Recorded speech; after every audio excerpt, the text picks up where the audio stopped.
Hola, ¿cómo están? Bienvenidas, bienvenidos a una nueva jornada de CNN Prime. Vamos de inmediato con los titulares de hoy. La PDI detuvo a Camila Polisi y a otras 4 personas en el marco de la indagatoria por el denominado caso Convenios. Una de sus aristas, ¿no? La ex candidata parlamentaria es imputada por los delitos de estafa, falsificación, usurpación de identidad y lavado de activos. En otra arista y respecto a las conclusiones de la comisión investigadora, el titular de Vivienda, Carlos Montes, aseguró que espera ser recordado como el ministro que resolvió el caso de los convenios. El Senado aprobó el informe de la Comisión Mixta despachando a ley el presupuesto para el año 2024. El erario, que tendrá el foco puesto en la reactivación económica y el crecimiento de las pymes, repuso la glosa que permite la asignación de recursos para los sitios de memoria. La Fiscalía Metropolitana Oriente confirmó la formalización de la exalcaldesa de Maipú, Katy Barriga, por los delitos de fraude al fisco y falsificación de instrumento público. Al respecto, la ex jefa comunal negó los hechos, señalando que los dineros y recursos municipales fueron gastados, según ella, en obras, programas y beneficios para los vecinos. La audiencia de formalización quedó fijada para el próximo 16 de enero.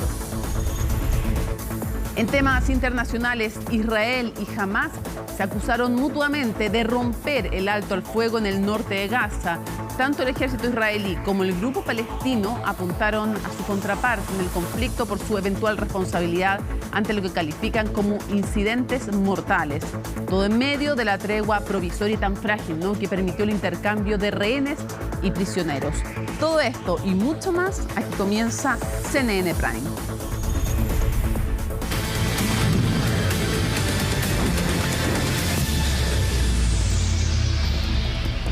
Bueno, y hace solo instantes el Senado aprobó la ley de presupuesto para el próximo año luego de varias horas de discusión. Francisca Cárdenas ha sido testigo de este largo proceso. ¿Cómo estás? Buenas noches. ¿Qué tal, Mónica? ¿Cómo estás? Muy buenas noches y con aplausos, sonrisas. Así fue el ambiente de finalmente la aprobación del informe de la Comisión Mixta de la Ley de Presupuestos 2024. De hecho, hace solo unos instantes seguía acá dando declaraciones, agradecimientos y también valorando lo que fueron las negociaciones con los distintos senadores, al menos aquí en la Cámara Alta, el ministro de Hacienda, Mario Marcel, una discusión bastante intensa entre los parlamentarios, que fue además difícil en cuanto a lo que fue la discusión y el debate político en la Cámara de Diputados, donde se disminuyeron varios recursos, glosas presupuestarias con respecto a lo que es seguridad, salud, educación. También se había disminuido lo que eran las glosas respectivas a los sitios de memoria, algo que también criticaba durante estos últimos días, al menos el Partido Comunista y gran parte también del oficialismo. Es así como durante esta jornada se aprueba entonces esta última etapa legislativa de la Ley de Presupuesto 2024 propuesta por el Palacio de la Moneda, por el gobierno, con enfoque en seguridad, en educación, en salud, en términos también, y tengo varios datos con respecto a eso, porque ya están más o menos las cifras listas con respecto a lo que es esta ley de presupuesto. Algunas cosas fueron repuestas, como por ejemplo lo que son los recursos de sitios de memoria, algo que se repuso acá en el Senado. Se logró mayor acuerdo entre los senadores y el gobierno, las negociaciones que hubo. De hecho, es algo que destacaba hace un instante el ministro de Hacienda, Mario Marcel, y varios elementos, Mónica. Por ejemplo, en términos simples, el presupuesto registra un aumento entonces de un 3,5% en comparación a años anteriores. Tiene un enfoque en salud, un 8,1%, representa esto cerca del 40% del aumento total del presupuesto de la nación, y también un aumento en los recursos de vivienda, en educación también un 4,2%, en seguridad pública, emergencias, cuidados, y también en el tema de salud. Si bien no se aprobaron todas las glosas que se estaban estableciendo, sí hubo un compromiso por parte del gobierno de que se van a ejecutar de todas maneras los recursos que estaban estimados para distintos elementos, las listas de espera, distintas medidas en materia de salud. Lo que sí se aprobó en esa materia, que es bastante relevante, es el tema de la reducción que se quería hacer de los trabajadores, los funcionarios COVID, que era algo que se iban a reducir a 12.000, se iban a despedir a 12.000 trabajadores COVID de la pandemia, pero finalmente esta cifra quedó solamente en 2.000 funcionarios. Pasemos a escuchar entonces parte de lo que dijo el ministro de Hacienda, Mario Marcel, con respecto a lo que fue esta aprobación, y después conversamos también de los otros puntos relevantes de esta ley de presupuestos 2024. Esta tarde se terminó de aprobar el proyecto de ley de presupuesto para el 2024. Una discusión presupuestaria que ha sido intensa, pero creo que con la buena voluntad de los parlamentarios y parlamentarias y por supuesto el aporte que ha hecho el Ejecutivo, especialmente la Dirección de Presupuestos, se ha logrado ir desentrabando muchos de los nudos de este presupuesto, que no eran solo el presupuesto, que eran temas de política pública bastante más amplios. Mantiene las cifras que se presentaron originalmente, mantiene el crecimiento de 3,5% real, mantiene una meta de balance estructural de menos 1,9% del producto. Las modificaciones que se han hecho no han incidido sobre las cifras globales. Bueno, también hubo un foco en el tema de las organizaciones sin fines de lucro, por el tema del caso convenios. También hay presupuesto para lo que es la fiscalización, Mónica, algo que resaltaban también los ministros de Estado. De hecho, estamos acá, podemos mostrar las imágenes en vivo ahí cómo están los ministros, el ministro de Hacienda Mario Marcel, el ministro Álvaro Elizalde de las Express, que han estado también en las distintas negociaciones de lo que ha sido esta ley de presupuesto 2024. También dio declaraciones la directora de presupuesto, Javiera Martínez, que también se está yendo en estos momentos y se está dirigiendo a lo que son los pasillos del Congreso. Ella no quiso referirse, dijo que no se iba a referir a la parte negativa de esta discusión, de estas negociaciones, porque prefiere finalmente destacar lo bueno de las negociaciones. Ministro, si podemos hablar un momentito, estamos en vivo para CNN Chile.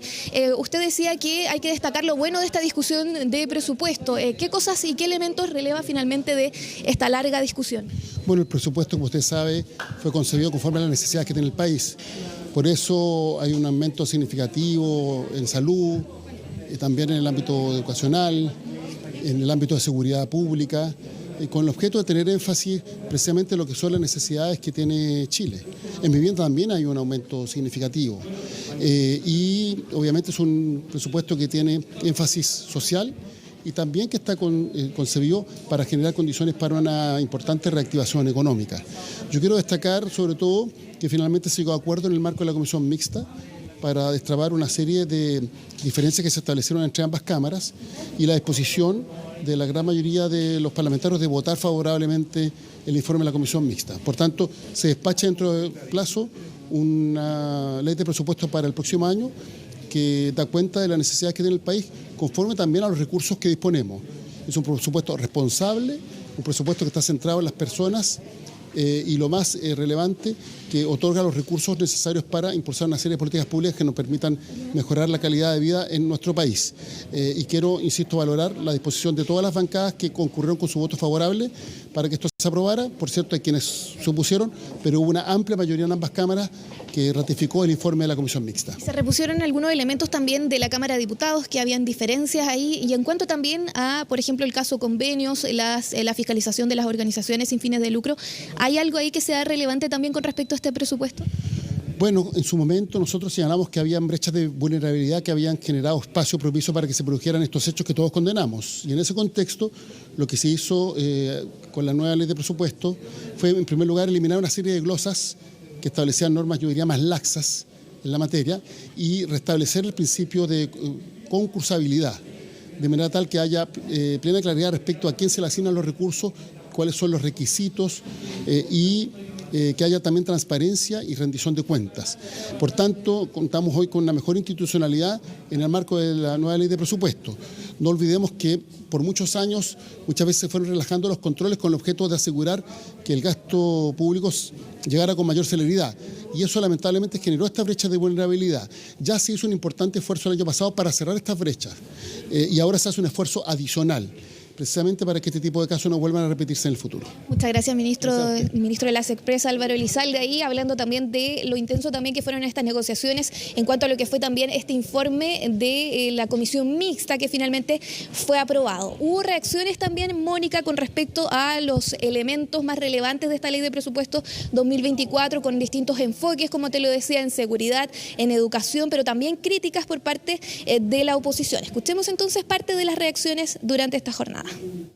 Rebajar el grado de endeudamiento que el gobierno proponía, fueron $3.000 millones menos de lo que el gobierno había planteado. Segundo, haber suspendido, quizás me hubiera gustado de mejor forma, los SLEP. En tercer lugar, en materia de salud, creo que es importante haber establecido más fondos, básicamente para acelerar las operaciones que hoy día están muy detenidas en el tiempo y hay urgencias que no se están cubriendo. A lo menos creo que las indicaciones generaron énfasis especial y ojalá que las normas que se fijaron, y estoy convencido que así va a ser, de mayor cuidado de los recursos, evitando que se repitan casos como los convenios que tanto daño han causado a Chile, hayan tenido una tipificación legal distinta en términos de que ese tipo de conductas a ningún evento puedan seguir ocurriendo en Chile. ¿De qué manera poder entregar mejores oportunidades a las pymes? Yo creo que ahí teníamos un punto bastante débil. Sabemos que estos 2 años han sido bastante complejos y cómo también a través de la inversión, de generar mayor inversión, de reactivar la economía, se puede apoyar desde este presupuesto. Hoy día no sacamos nada con aprobar grandes recursos si hoy día no se está haciendo la pega como corresponde, y en eso yo he sido bastante directa y transparente con ministerios tan importantes con reactivación económica como es Obras Públicas y como es Vivienda, recordando que hoy día en Vivienda existe comprometido por este gobierno un plan de emergencia habitacional.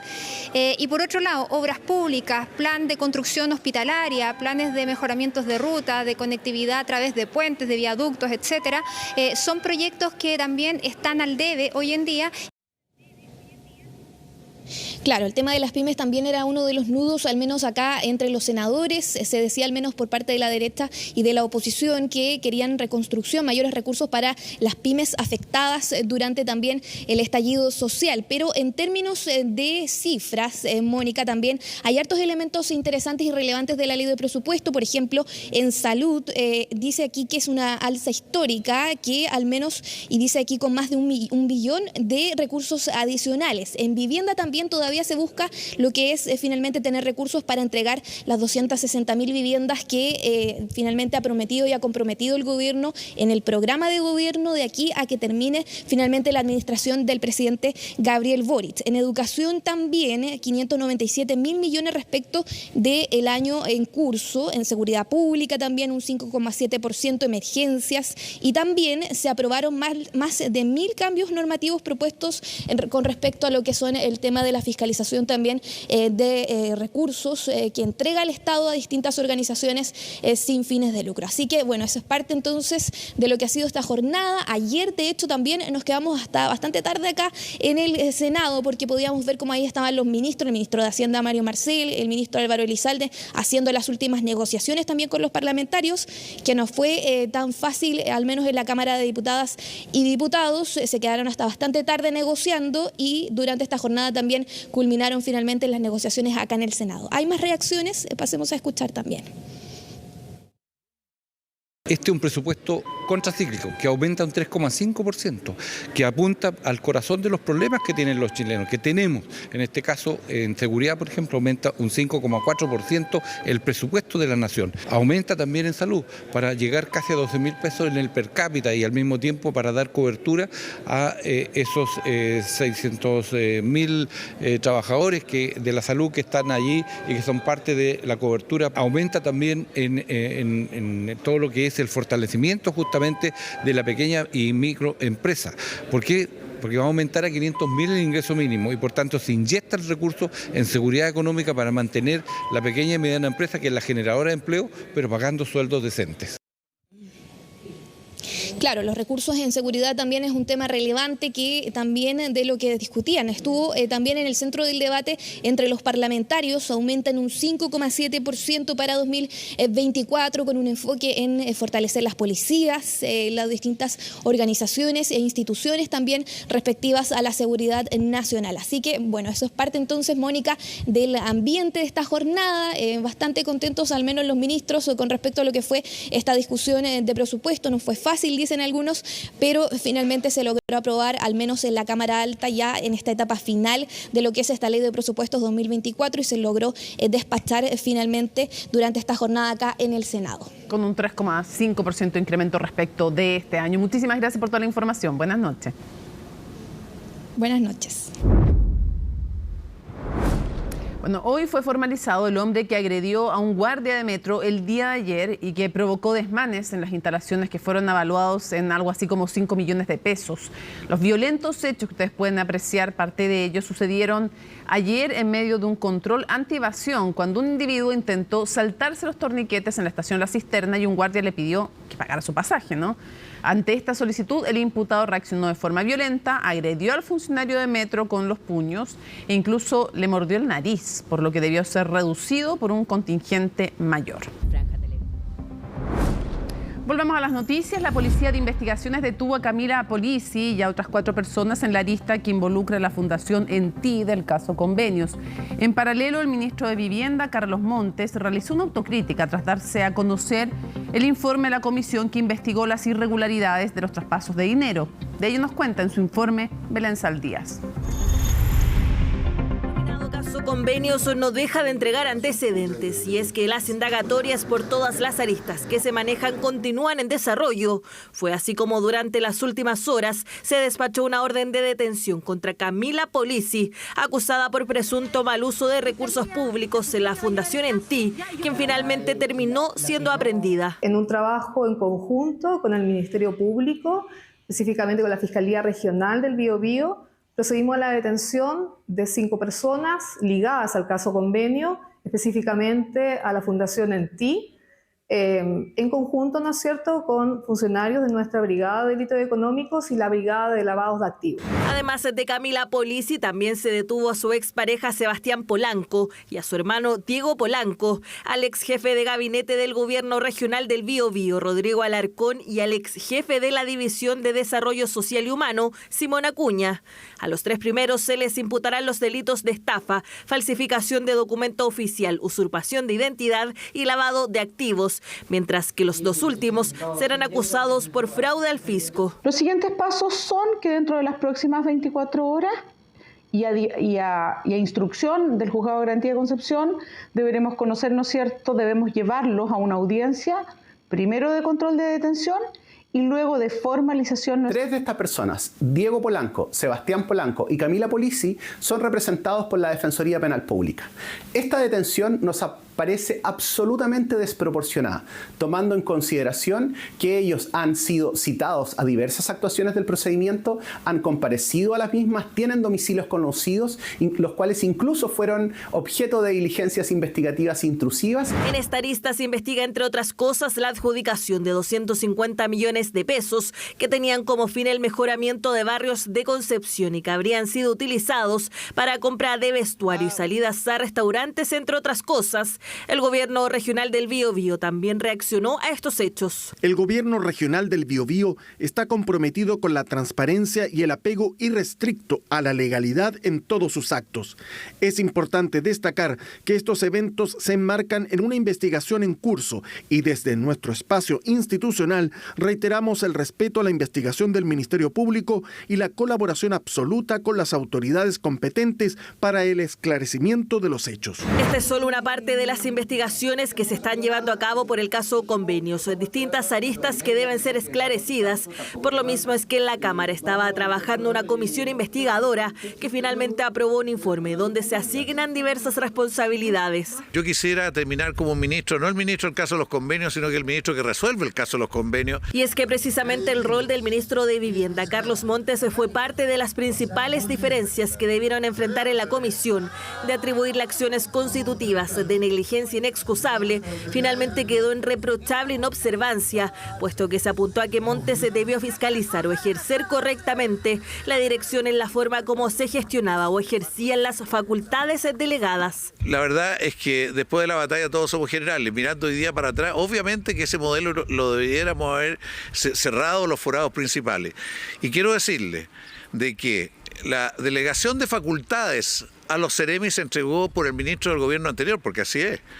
Recién la primera vez que yo entregué facultades fue en enero del año 23. Tras darse a conocer las conclusiones del informe, una parte de los parlamentarios, principalmente de oposición, no descartó presentar una acusación constitucional contra el ministro Montes. El ministro Montes es solamente una arista y el reproche principal que se le hace es con respecto al artículo 49 de la Constitución, que habla con respecto a la delegación de firmas de cualquier cualquier funcionario público. El informe del día de ayer y en realidad todo lo que hemos visto a través de la Comisión Especial Investigadora nos demuestra que la responsabilidad política del ministro Monte es ineludible. El ministro no ha logrado cumplir con su principal rol. Si nosotros llegamos a la convicción que aquí hay delitos de índole constitucional y de índole legal, sin duda que vamos a apoyar una eventual acusación constitucional. El informe también le asigna responsabilidades a la ex subsecretaria de Vivienda, Tatiana Rojas, a la directora de Presupuesto, Javiera Martínez, y al jefe de asesores de la presidencia, Miguel Crispi. Todos están hablando del ministro Montes, que no tiene responsabilidad alguna directa en los casos de corrupción.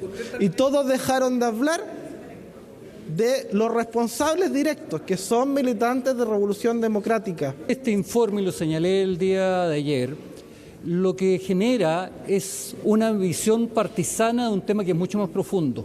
La corrupción debe atacarse cual cáncer en el ser humano. No podemos permitir ningún tipo de acto de corrupción. La sala deberá votar próximamente el informe emanado desde la comisión. Sin embargo, aún no habría una fecha establecida para hacerlo, debido al largo listado de comisiones investigadoras, por lo que se estima podría ser en enero o marzo del próximo año. Vamos a otras materias. El presidente Gabriel Boric solicitó la renuncia no voluntaria al director de Educación Pública, Jaime Beas, en medio de la polémica por el funcionamiento de los servicios locales de educación pública. Justamente la crisis del servicio de Atacama motivó críticas a la exautoridad, por ejemplo, por los profesores que realizaron un extenso paro en esa región. En su reemplazo va a asumir Rodrigo Egaña, quien ya ocupó el cargo en 2017, y de ello nos cuenta Daniela González.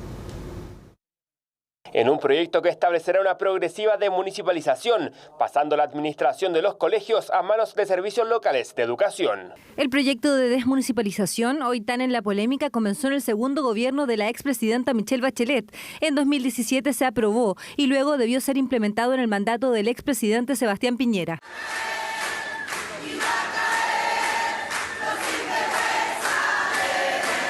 Pero el extenso paro de los profesores de Atacama reveló un problema mayor. Los servicios locales de educación pública no estarían funcionando de manera óptima. Del gremio acusan problemas en el origen y en el diseño de los SLEP, algo que ha traído consigo graves consecuencias en la infraestructura de los establecimientos. Y ahora se suma una nueva arista a la polémica, porque el presidente Gabriel Boric solicitó la renuncia no voluntaria de Jaime Beas, director de Educación Pública, ente fiscalizador de los SLEP. Esto decía la ex autoridad en octubre pasado sobre la situación en el norte. Nosotros, a partir de denuncias de los propios dirigentes del Colegio de Profesores del territorio, en el sentido que se habrían detectado otras irregularidades en el servicio local, se solicitó una segunda auditoría y arrojó resultados francamente preocupantes respecto del uso y rendiciones de recursos por parte del servicio. Jaime Beas, desde que él asumió, sabía la situación que nosotros pasábamos en el servicio local Atacama. Es correcto de parte del presidente Gabriel Boric pedir su renuncia. Sabe que hay una mala gestión, sabe que todavía continúa una mala gestión y que no han podido reparar la situación. Los colegios no se siguen reparando, no están los extintores, los baños siguen malos. Recordemos que hace solo unos días el gobierno y el Senado acordaron la paralización del traspaso de los SLEP que estaban fijados para inicio del 2024, a la espera de las indicaciones de un comité experto para evitar problemas mayores como los que se han vivido en los establecimientos de Atacama. Lo hemos venido manifestando desde hace mucho tiempo y denunciando las pésimas condiciones en las cuales se trabaja hoy día en estos servicios locales. Por ello, insistimos, la única solución para resolver verdaderamente la problemática en la administración de la educación pública es el retorno de los colegios al Estado. Es fundamental que la gestión se aplique a solucionar los problemas específicos y que desde el punto de vista político el Ministerio proponga las soluciones para que el diseño deficiente sea modificado con urgencia. Quien asumirá ahora el cargo de director subrogante de Educación Pública será Rodrigo Egaña. Así lo anunció el Mineduc a través de un comunicado. Horas más tarde, la nueva autoridad asistió a La Moneda para reunirse con el presidente Gabriel Boric, encuentro en el que se abordó el trabajo de desmunicipalización de ahora en adelante. Egaña tiene vasta experiencia en el cargo, es ingeniero comercial, ex subsecretario general de la presidencia y además fue el primer timonel de la Dirección de Educación Pública en 2017. Lo primero que nos ha pedido el presidente es poner en el centro a los estudiantes. Lo segundo que nos ha pedido es que no tengamos ningún miedo en enfrentar los desafíos de corregir las políticas públicas que tengamos que corregir para que esto funcione de mejor manera. Es justamente en línea de lo que hemos sostenido nosotros como Ministerio de Educación. Acá nadie está enamorado de ninguna ley, sino que más bien lo que queremos es hacer mucho más eficiente el sistema. Creo que han habido grandes avances, grandes progresos, y han habido dificultades. Mirándolo desde fuera, sin estar metido dentro de la DEP ni dentro del Ministerio, yo creo que lo de Atacama es complejo, es obvio que es muy difícil, pero yo lo pondría también en una balanza con los otros 10 servicios, en los cuales hay servicios que por lo que yo he ido averiguando funcionan extraordinariamente bien. De momento, Jaime Bea se mantendrá en su cargo hasta el viernes 1 de diciembre. Posterior a eso asumirá Rodrigo Egaña como nuevo director subrogante de Educación Pública, quien tendrá la ardua tarea de reordenar el funcionamiento de los ya polémicos SLEP. La subsecretaria de Relaciones Exteriores, Gloria de la Fuente, aseguró que el vuelo frustrado de expulsiones que no pudo realizarse el pasado jueves se iba a llevar a cabo durante diciembre. En tanto, el director nacional de Migraciones aseguró que ya se han materializado 256 expulsiones administrativas más que en 2021 y 2022. De ello nos va a contar Valentina Nieto. No se puede ejecutar una expulsión sin un acuerdo y una coordinación muy fina con el país donde se va a expulsar a la persona.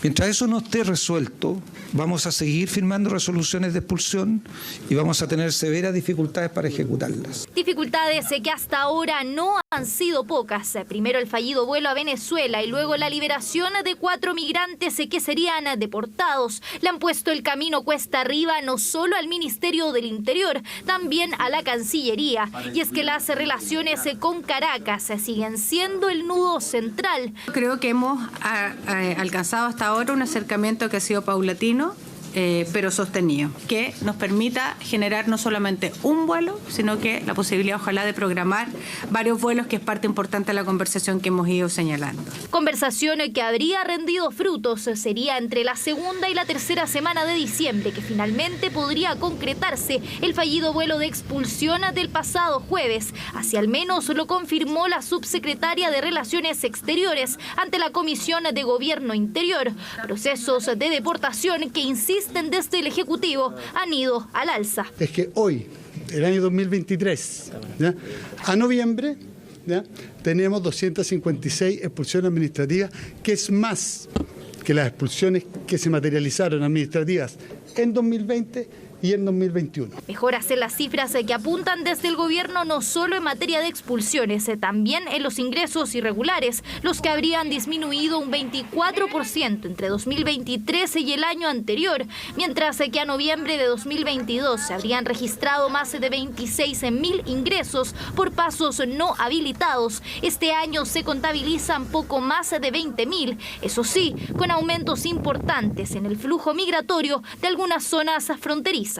Lo de Chacayuta tiene una tendencia al alza, como ustedes ven, bien importante entre un año y otro. En Chacayuta, por el contrario, el año pasado se detuvieron 810 personas, este año se han detenido a 4.519 personas entre enero y octubre. Yo quiero ver las cifras de migración porque ahí tampoco me calzan muchas cifras, subsecretario. No es desdecir ni a usted ni a la ministra del Interior, es para que seamos fidedignos en los datos y en lo que ocurre. Crisis migratoria que ha puesto en jaque la gestión del Ejecutivo. Las conversaciones diplomáticas están ahora centradas en Venezuela, país hasta el que viajaría el subsecretario Monsalve a principios de diciembre y con el que insisten desde Cancillería ya han acordado protocolos de cooperación. Creo que no me equivoco al decir que este es el avance más contundente que hemos tenido en los últimos años, precisamente porque, y principalmente porque Venezuela se comprometió a ajustar su tiempo de respuesta a nuestro marco normativo. ¿Pero cuáles son los avances si no podemos expulsar a nadie?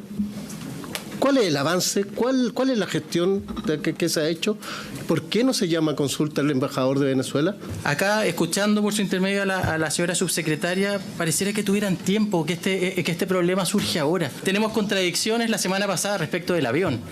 Sale la ministra Toá diciendo una cosa, usted la refrenda, luego el director de Migraciones dice otra. O sea, ¿a quién le creemos? Crítica de la oposición ante lo que dicen es una falta de coordinación en el gobierno. Cuestionamientos que se han centrado en varias figuras, como las ministras Toá y Vallejo, pero también en contra del director nacional de Migraciones, Luis Taller, y es que RN y la UDI pidieron formalmente su renuncia. Lo tomo con normalidad.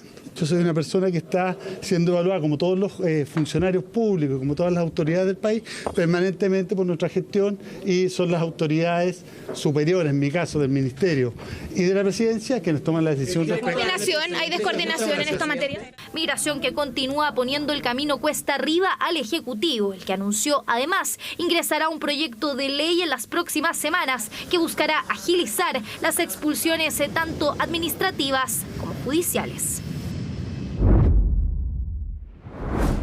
Vamos a otras materias. Atención con lo siguiente, porque el 16 de enero se va a realizar la audiencia de formalización justamente en contra de la exalcaldesa de Maipú. Me refiero a Katy Barriga. Ella y otras 5 personas, además, hay que decirlo, son investigadas por presunto fraude al fisco y falsificación de instrumentos públicos entre 2016 y 2021, todo mientras la ex jefa comunal insiste en su inocencia, como nos cuenta Macarena Román.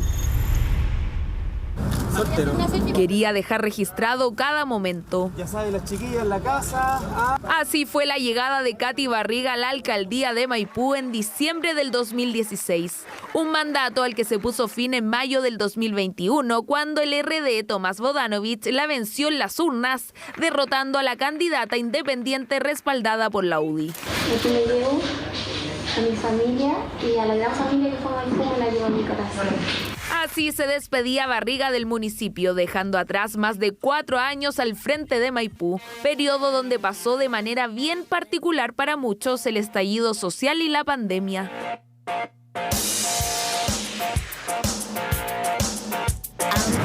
Facetas de Katy Barriga que por un tiempo la encumbraron en popularidad, tanto así que hasta hubo quienes pensaron podría ser una carta presidencial de la derecha. ¿Por qué no es presidente de Chile? Que son pesados. No, yo no lo descarto, nunca he descartado nada en mi vida porque la vida te sorprende. Pero esta vez la sorpresa para la exalcaldesa fue más bien negativa. La justicia fijó una audiencia de formalización contra la ex jefa comunal y 5 personas más por eventual fraude al fisco y falsificación de instrumento público. El monto investigado sobrepasa los 30.000 millones de pesos. Son delitos muy graves, por supuesto. En este caso son reiterados además. Debemos señalar que el periodo de ella fue durante varios años. Por lo tanto, estamos hablando de una pena de crimen. Ante el 9º juzgado de garantía deberá presentarse Katy Barriga a declarar en calidad de autora y por eventuales delitos consumados y reiterados. Uno de ellos en relación al pago de servicios no prestados hacia una periodista por un monto de 95 millones de pesos y el déficit presupuestario con el que se dejó la comuna. Tenemos el convencimiento de que durante la anterior gestión municipal en Maipú se ideó un mecanismo para defraudar al municipio en 31.000 millones de pesos. Acusaciones a las que se sumó un audio del 2020, publicado por La Voz de Maipú, donde la exalcaldesa discutía con su equipo que no pudo llegar a acuerdos con la empresa de recolección de basura Veolia, a la cual el municipio adeudaba más de 2.000 millones de pesos. Yo solamente estoy pidiendo que me presenten el presupuesto, que habían unas cuotas, que fijar las cuotas, programarlas. Yo estoy consiguiendo los recursos y ustedes lo saben. No entiendo cómo dicen no hay caja. Por lo tanto, los audios vienen un poco a retratar que el equipo, el más cercano a la exalcaldesa, le dice a ella misma en los audios: no hay para pagar la primera cuota, ni la segunda ni la tercera, en un convenio que ellos mismos habían tratado de empujar. Audios que podrían constituir una prueba más en la causa que enfrentará Katy Barriga por fraude al fisco, que incluye antecedentes enviados a la justicia por Contraloría de un plan llamado Bono Años Dorados, un pago de 81 millones a 14 funcionarios de la municipalidad. O sea, tenemos un problema de capacidades institucionales, de debilidades institucionales muy serias. El problema es que ampliamente diagnosticada y cada caso de corrupción municipal vuelve a reafirmar que tenemos una brecha que corregir ahí. Acusaciones de corrupción a la que la exalcaldesa hizo frente en sus redes sociales. Carmen, el COVID móvil que iba a dejar al paciente de su casa al hospital. En su estilo, con varios videos de por medio, detalló los trabajos que se concretaron bajo su administración en la municipalidad de Maipú y donde negó cualquier delito sin mostrar algún tipo de arrepentimiento. Creo que fue uno de los trabajos que más valoro y la experiencia más linda que he tenido en la vida. Agradecer todo el cariño, todo el apoyo, toda su energía. Y en síntesis es eso lo que hoy día estoy viviendo. Han sido 2 años, un poquito más, de malos ratos. Malos ratos que continuarán hasta al menos mediados de enero, cuando sea formalizada por el Ministerio Público, que tendrá que decidir eventuales medidas cautelares y sobre todo si hubo o no algún tipo de delito por parte de la primera mujer en liderar Maipú. A menos de 3 semanas de que Jorge Bermúdez culmine su periodo en la Contraloría, será Dorothy Pérez quien asuma su lugar mientras el Ejecutivo busca el nombre que llenará su vacante. La subcontralora general asumió en 2017, un año antes que el propio Contralor, que de hecho en ese momento que intentara destituirla sin éxito por pérdida de confianza. De todo este conflicto nos cuenta Estefanía Bustamante. Sean muy bienvenidos a Chile. Yo no soy la anfitriona, pero aún así soy chilena, así es que les damos la cordial bienvenida a nuestro país. En 7 años como subcontralora general de la República no siempre ha sido la anfitriona, en un cargo que entre sus objetivos reemplaza al contralor cuando está ausente, escenario que hoy es inminente porque Dorothy Pérez deberá subrogar a Jorge Bermúdez en la cúspide de la Contraloría. Cuando el titular expira en su periodo, asume un interino y en este caso asume la segunda jerarquía dentro de la Contraloría, que es la subcontralora Pérez. 19 años de trayectoria interna, el ascenso a la Contraloría Regional a los 31 años y desde 2017 al mando como subcontralora. Una sorprendente carrera que no ha estado exenta de polémicas bajo la administración de Bermúdez. No digo que sea parte de quienes cometieron el ilícito, pero que de alguna manera estuvo relacionada con ese ilícito, me parece que ameritaba que se tomaran decisiones. Una decisión drástica y sin precedentes fue la que tomó Bermúdez en 2018 al destituir a quien estaba en su círculo de hierro. Se perdió la confianza cuando a Pérez se le citó como testigo por el fraude a Carabineros. Hace 5 años se produjo una pugna judicial entre el Contralor General actual, el Contralor Bermúdez, y la subcontralora Pérez, frente a lo cual la subcontralora dedujo un recurso de protección. En un caso que ha levantado polvareda y que incluso ha llevado a algunos a decir que si Dorothy Pérez regresa a su puesto, el Contralor debería renunciar. Nosotros confiamos plenamente en los tribunales de justicia y no vamos a hacer más declaraciones. Esperamos tranquilos el resultado del máximo tribunal del país. Por unanimidad, la tercera sala de la Corte Suprema declaró ilegal la remoción de Pérez y ordenó su restitución. Vengo a trabajar, permiso. A trabajar con alguien que usted claramente no quiere trabajar. Difícil, ¿no? Complicado. Desde entonces ha permanecido en el cargo que la aterrizará. Esperan algunos sin turbulencia en la vacante del Contralor General. Yo creo que a ella no le conviene quedarse de Contralora.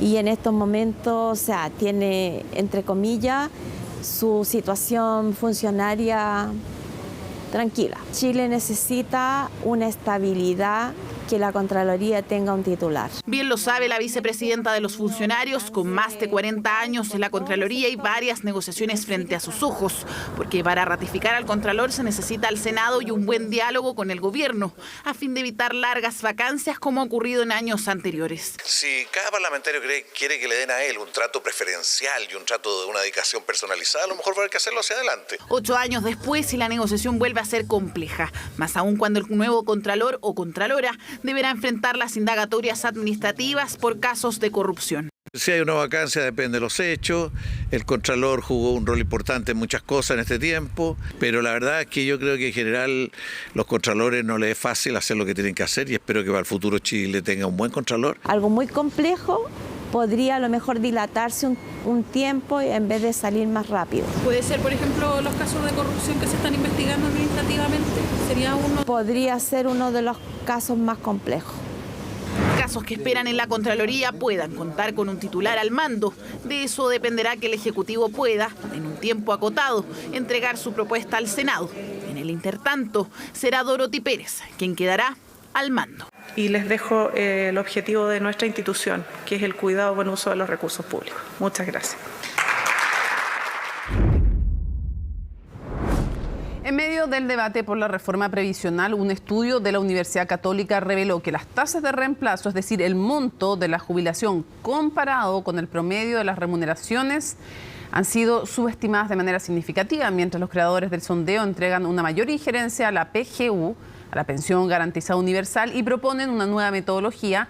Desde el gobierno aseguraron que están realizando sus propios estudios, y de ello nos cuenta Colomba Eijols. Nuevos hallazgos en materia de pensiones fueron publicados por el Centro de Encuestas y Estudios Longitudinales de la Universidad Católica a partir de información relevante sobre las historias efectivas de cotización de las personas, información que no ha estado disponible en la base de datos públicas, pero que para esta instancia 6 AFP pusieron a disposición. Hay hallazgos importantes que deberían ser relevantes para la discusión de la reforma de pensiones. Las tasas de reemplazo se han estado subestimando de manera muy significativa, y esto es por carencias de información. ¿Esto qué es lo que nos dice? Nos dice que en general las tasas de reemplazo correctamente medidas son mucho mayores, son cerca de, con la PGU, prácticamente 100% en el caso de los hombres, muy cerca de eso en el caso de las mujeres, 80%.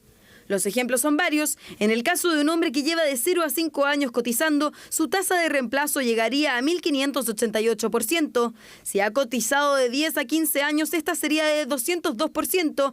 Y si lo ha hecho por más de 35 años, llegaría al 100%. En el caso de una mujer, si ha cotizado entre 0 y 5 años, la tasa de reemplazo sería de 283%.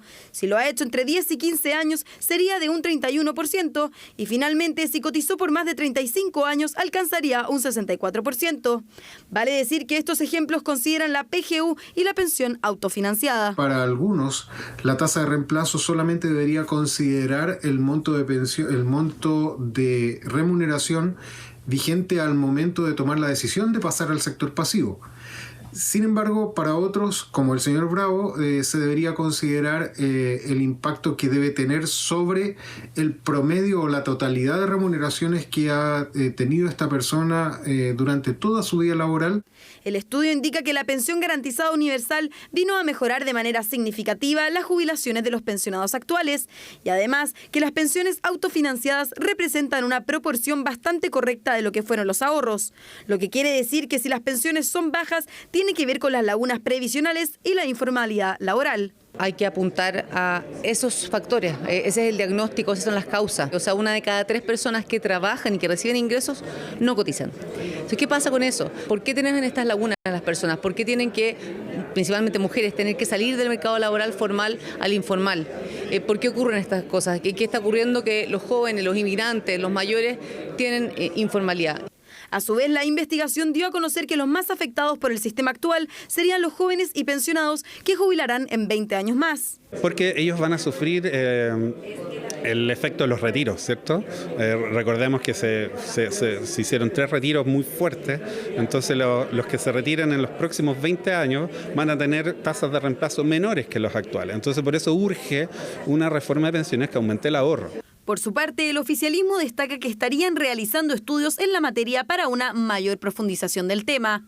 Pero quisiera señalar que la metodología que se ha utilizado tanto por este gobierno como por gobiernos anteriores ha sido similar, ya que son aspectos técnicos que perduran y persisten de propuesta de reforma previsional de un gobierno hacia otro. En ese sentido, como hemos indicado, el economista Cristóbal Uneus, con la colaboración de Paula Benavides y de Rodrigo Vergara, están llevando adelante un estudio de tasas de reemplazo en conjunto con la Dirección de Presupuesto y la Superintendencia de Pensiones, que es lo que tradicionalmente se ha hecho en esta materia a fin de poder hacer comparaciones que sean en base a los mismos supuestos. La reforma previsional ingresada por el gobierno el 7 de noviembre del año pasado aún se aloja en la Comisión de Trabajo de la Cámara en su primer trámite constitucional, donde el debate se ha quedado a la espera del ingreso de indicaciones por parte del Ejecutivo, las que han sido postergadas por desacuerdos con la oposición que incluso podrían congelarse hasta después del plebiscito del 17 de diciembre. Un estudio realizado a 5 años de implementada la Ley de Convivencia Vial reveló que más de la mitad de las personas percibe mucha agresividad en las calles y veredas. seguro que a muchos de ustedes les pasa.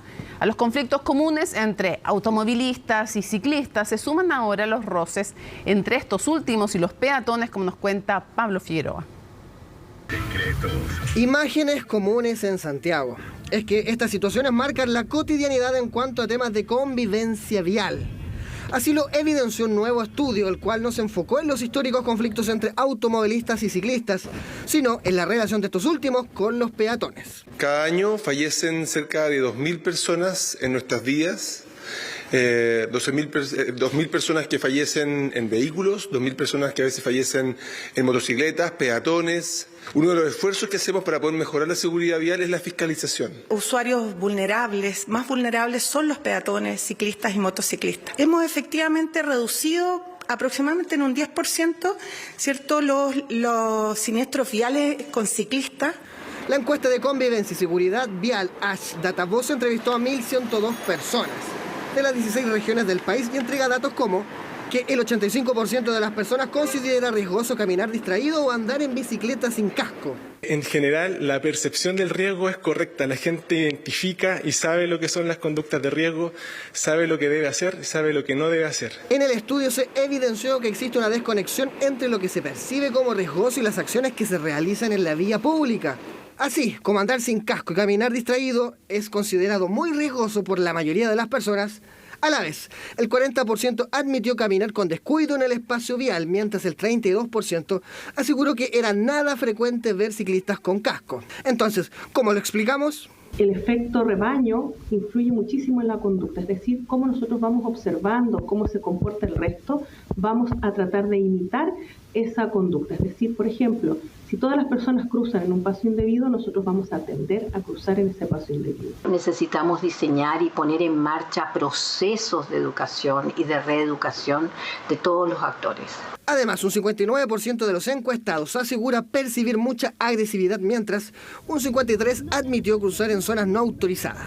Lugares donde no existe una facilidad para que puedan circular los ciclistas, como son lugares de avenidas, como puede ser la Alameda o Gran Avenida, donde existe una pista solo bus, pistas de vehículos normales que van a gran velocidad y cero espacio para el ciclista, obligándolo a desplazarse por la vereda, que es algo que nosotros no queremos. Nunca estaría de más un poquito más de espacio por la carretera donde pudiéramos estar y que no haya ningún peligro para nosotros. Yo ahorita voy pasando por aquí y casi atropello a alguien, entonces no sé, siento que deberían poner mejor la ciclovía, no sé, no sé, para que todos andemos tranquilos y no haya, no sé, accidentes.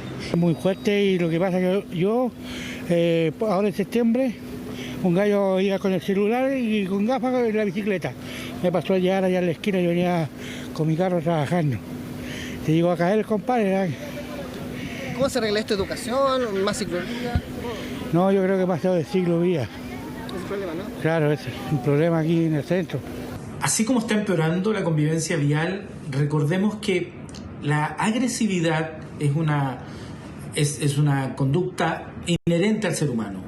Pero lo que se aprende es la violencia, y esa es la gran preocupación, porque lo que ha ido en aumento es la violencia vial. A 5 años de la implementación de la ley de convivencia vial, solo la mitad de los automovilistas reconocieron tener más conocimiento sobre la normativa. Los ciclistas y los peatones, poco más del 30%.